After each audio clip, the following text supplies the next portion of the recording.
Muslims, we give respect to the Quran, alhamdulillah. But many of us, they go beyond the limit. They give so much respect that they forget for what purpose the Quran was revealed. We keep the Quran on the topmost shelf. Alhamdulillah. They keep it so much on top that it's difficult to reach. And the Quran catches dust. The Quran is a book of guidance. It's a guidebook. Suppose if you are studying, the guidebook is normally at a shelf which is reachable. It's kept at a shelf which you can reach the easiest. You won't keep it on top, very difficult, to take a stool to get it down. So Quran is a book which should be referred every day. It should be handy. And many of us Muslims, we tie the Quran in a pure silk cloth. And then we tie a knot on it. Suppose if you want to read the Quran, you start thinking, okay, 5 minutes to open the Quran. 5 minutes again to tie the Quran, 10 minutes.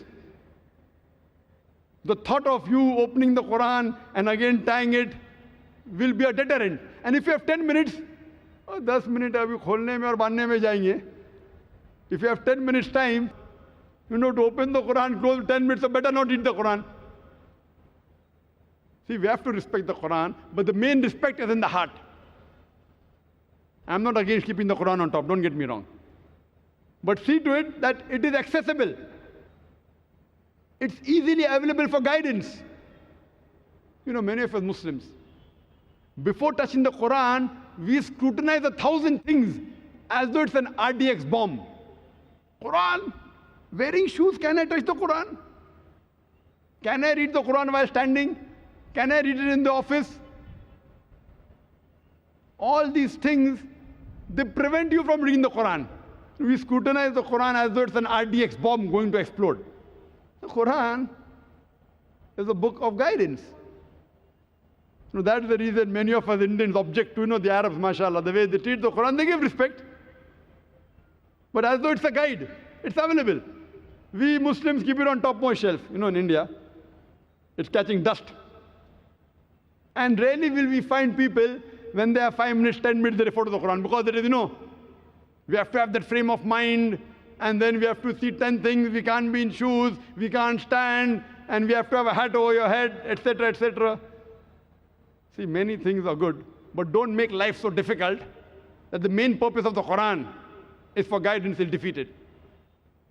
And very often, if you go to the Gulf countries, many of the Arabs, when they come for Salah a few minutes before, you find them taking the Quran and reading. In India, rarely will you find that. And suppose someone is reading in the first row, and someone takes the Quran and reads in the second row, there will be a person who will object. How can you read the Quran in the second row? The back is facing the Quran. Haram. Khalas. And if you have to sit in the mosque, and suppose at your home or in the mosque, if by mistake, if you happen to read the Quran while you're back facing Qibla, khalas, you'll get fatwa, haram. You can't read the Quran with your back facing the Qibla, back facing the Kaaba. I've been to Haram several times in Makkah. Several times. They have this Talim al-Quran, they have these Hifz classes, and the students sit in rows. Many of the backs face the Quran of the other student who's carrying a Quran in the hand. And many a time the teacher is facing the Kaaba and the students' backs are facing the Kaaba. So where do they get this from? Which verse of the Quran, which hadith, I don't know. So we have to love the Quran, we have to respect, but we have to know that the main reason the Quran was revealed was for hidayah, was for guidance. Once there was an Indian Imam, very good Qari. He went to Saudi Arabia. And because he was famous, it was Maghrib time. So they told the Qari, they told the Imam, Imam, you lead the Salah. So the Indian Imam, he goes and he leads the Salah for Maghrib. He recites and he finishes the Salah.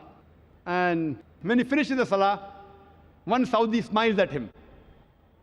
So then he asks that, what's the problem?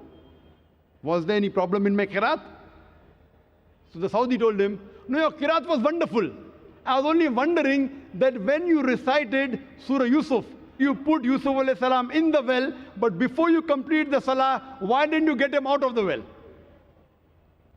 This anecdote would be understood only by those people who read the Quran with understanding. Those who don't read the Quran with understanding will not be able to understand this anecdote. The Saudi was telling him, if you read Surah Yusuf, it speaks about the story of Yusuf alayhi salam, that how he was betrayed by his brothers, and his brothers put him in the well, and later a caravan comes, and Yusuf alayhi salam is got out of the well. So the Saudi tells him that you recited very well, but in your salah you put Yusuf alayhi salam in the well, but at least before ending the salah you should have brought him out of the well. That means we start the surah from anywhere, and we end it anywhere without realizing, have we completed the meaning or not? We Muslims, we have several excuses for not reading the Quran with understanding. And we always give excuses for not reading.